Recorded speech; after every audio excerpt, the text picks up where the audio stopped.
lan vòng người nguồn là má mày phơi cha tay nhị ba mẹ đi mẹ nhai thu phơi tụi mày linh hà ma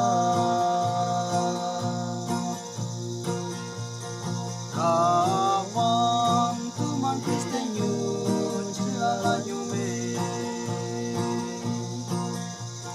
kada ang may ngay dampa mit yu may buki tu man chin lala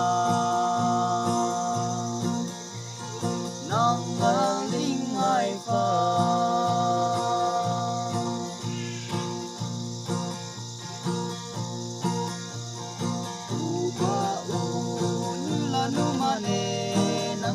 Lante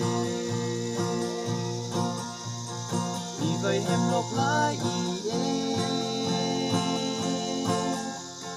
tái tao nhau tao sẽ vì nè sai tâm pha nang ha tu man te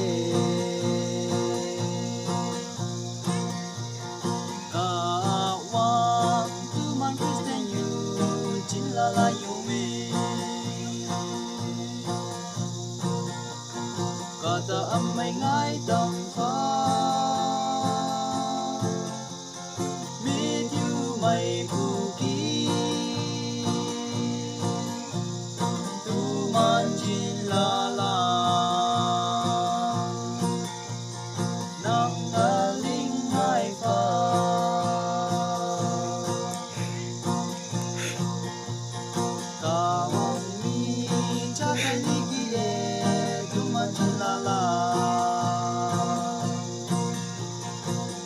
kata ngay tâm pha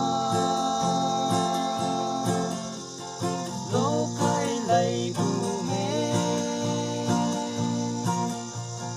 ôn hay ôn bù mê làm máy ép tâm pha kawang tu man Kristen yun sila yume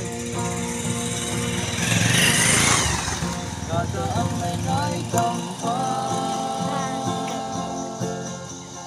mit yu may bu